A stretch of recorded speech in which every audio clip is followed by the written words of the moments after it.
Hey everybody, and welcome back. Sorry for the delay. Just been really busy and trying to get as much done as possible.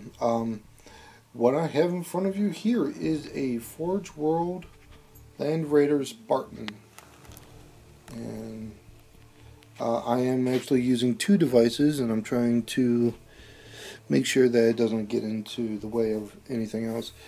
Let me just rotate this a little bit. As you, some of you may know, the trouble with the tracks and whatnot. As you can clearly see from the video here, this track really isn't straight or lines up properly. But that's the, unfortunately, best I can do. Actually, no, that's the camera bending it.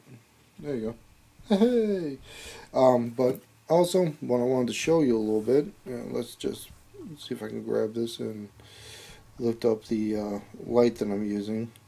Yeah, I'm using the flashlight on the back of my phone, but also did the little bit of a glass effect with a purple retinal lens. Same thing there on the bolters, which I got them moving. Side cannon sconces are magnetized, and this one kind of goes in and out a little bit and up and down. What you may notice on this is that I actually did some chipping effects in rust on these, as you can see there.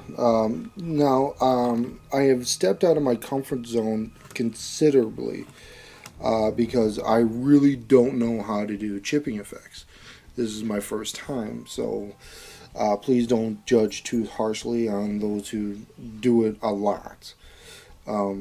I started, like for here instance, I started with like some black, a sponge type thing, and just basically dotted about. Listened to a good friend of mine, Tristan Malone, Muggy Miniatures, Chuffy, War Master Painting, and my buddy Mark Pilsey from his channel, who's doing World Eaters. Sorry, my brain's not really working. I stepped out of my comfort zone a lot on this one. Normally it would just be like the flat black, intermediate blue with the dark wash, and with like this picked out, or in a sense that, and this here picked out. But I wanted to do something different. I wanted to basically put markings on this. So I taped this off, and then I taped it off again, and did a little triangle, black triangle. I know it's not the straightest or the evenest, or that even. I know that, and again, this is the first time I've done this. I did step out of my comfort zone, like I stated. Then I'm gonna put on. I did the same thing here, and up there did some chipping effects, rust effects, and keep in mind it's not the fact that they don't maintain their equipment. It's the fact that really they're always in battle and they're always fighting. And the same thing on this side. This side I did a little bit kind of a little bit different. I actually had to paint this in almost 4 separate sides. So basically each side, once it was finished, I let it dry. I did the chipping effects, I did the outline, I did the painting. I didn't just base coat the whole thing at one shot. I didn't then go back in and pick out what I normally do with like little miniatures. And if you guys want a size comparison on this thing, this holds up to 25 troops. So let me just move this around here So that's the best size comparison I can give you. And it's registered as an assault tank, so it's not a dedicated transport, which I believe means that I can have like two 10-man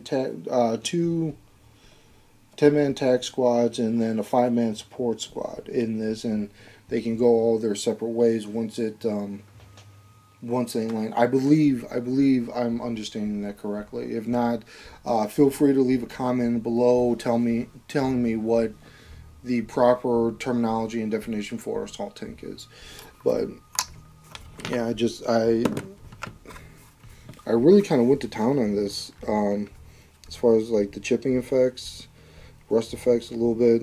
And again, this is the first time I'm doing it, so again, please don't judge too harshly. But if you want to leave some feedback as far as what I should do for next time I want to try chipping, please feel free.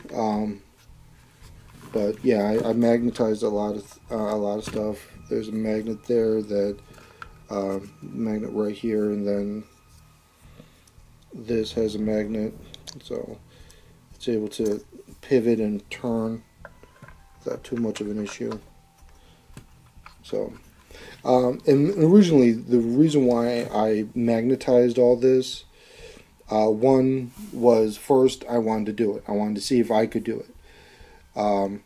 I can for the most part, but it's one of those things that over time I will eventually get better at it.